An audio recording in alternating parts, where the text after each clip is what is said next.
Hello, welcome back to Storytime with Nicola. Today I'm going to share Frog Girl, and this book was written and illustrated by Paul Owen Lewis, but the story is actually a Northwest Coastal Indian story, and the words in the story are very important to tell the story, but so is the artwork. There's a lot of culture and significance in the artwork, and so it's really a good idea if you can try to find this book from your librarian or your local bookshop, so you can look closely at the artwork and see the story being told through the artwork. And I'm reading it today from down by the creek, because that's where frogs live, isn't it? Down by the creek or down by the lake or the water. Maybe, who knows? I'm sure you can hear the sound of the creek behind me, and maybe we'll get visited by a frog, or maybe they'll listen too. Behind a certain village lay a lake full of frogs.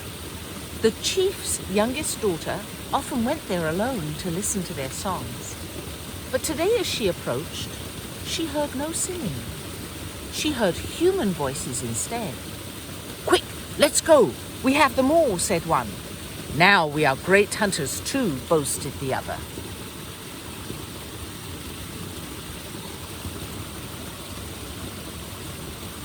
When the two boys had left, she walked toward the lake, listening.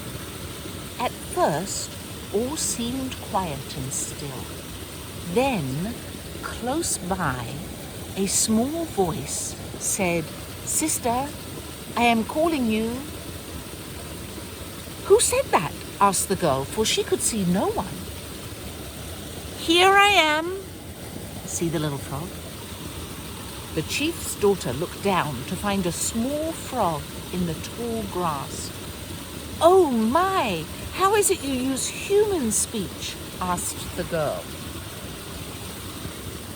"I will show you. Follow me to the shore of the lake," said the frog. The girl did so, and suddenly it appeared as if a low door had opened before her. But actually, the edge of the lake had lifted up. She walked under.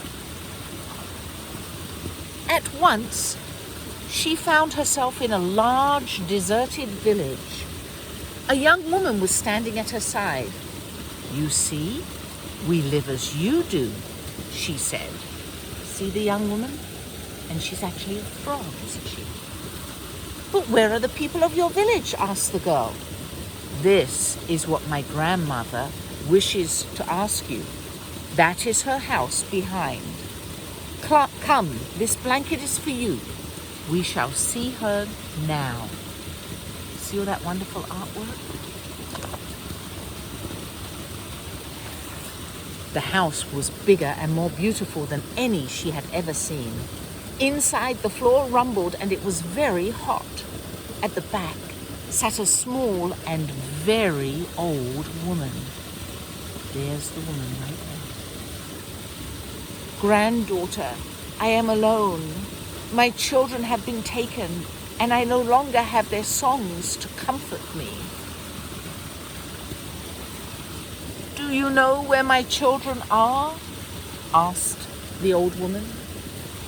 "No, grandmother, but I have seen two boys with nets and baskets at the lake," answered the chief's daughter. As this, the old woman began to cry. "Oh, my children, where have they taken my children?" The fire grew hotter and the house began to shake. "Quick, sister," exclaimed the young woman. "You must return to your own village.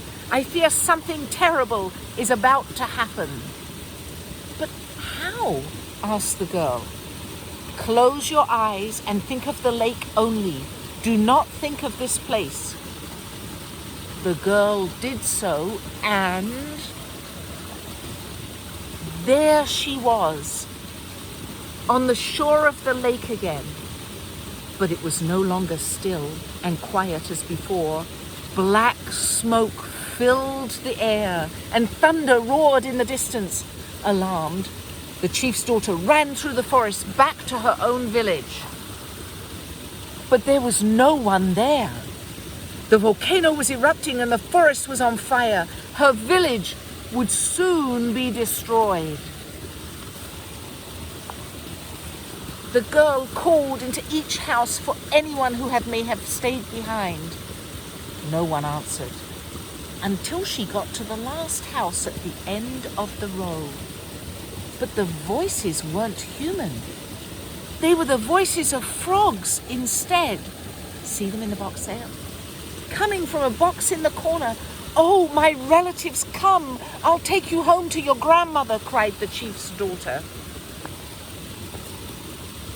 And she's running past the fire through the forest with all the frogs to take them back to the lake.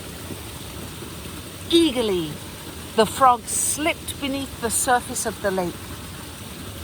"Farewell, my sisters and brothers. I must look for my own family now," said the chief's daughter. "Remember me to your grandmother." The girl returned to her village as a heavy rain began to fall. Many canoes were landing on the beach. Her people were returning now that the rain had put out the fires. "Father, Mother, I am here," she shouted as she ran to meet them. "Daughter, where have you been? What has happened here?" asked the chief. And see the artwork on the canoe? The girl told her story of the frog village, the old woman whose house shook with fire and smoke, and the capture of her children. "You see," she finished, "they're our sisters and brothers. We should treat them so." But it was becoming difficult to hear her. The frogs were singing again.